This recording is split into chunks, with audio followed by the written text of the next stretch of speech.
কাজ নেই কর্ম নেই, খালি মোড়লি পাস। আহা, সকালবেলা আবার কি হলো?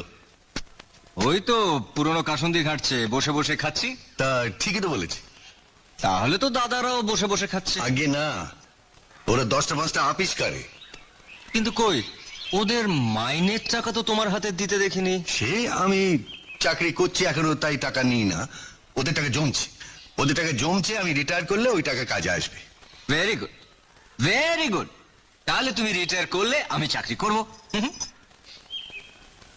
শুনলে হতভাগের কথা? শুনলে? চাকরি যেন ছেলের হাতের মোয়া। আমি রিটায়ার করবো আর টুপুস করে ওটি ওর হাতে এসে পড়বে। আহ থামো তো। হ্যাঁ। বাবা, হ্যাঁ? আপনার জামা কাপড় ইস্ত্রি করে এনেছি, ঘরে রেখে আসি। হ্যাঁ, রেখে এসো। ঠিক আছে। বাবা, হ্যাঁ, হরলিক্সটা খেয়ে নিন। কেন কেন কেন হরলিক্স কেন? চা কই? আপনার বড় ছেলে বলেছে বাবা মর্নিং ওয়াক থেকে ফিরলে এখন থেকে চায়ের বদলে হরলিক্স দিতে। খান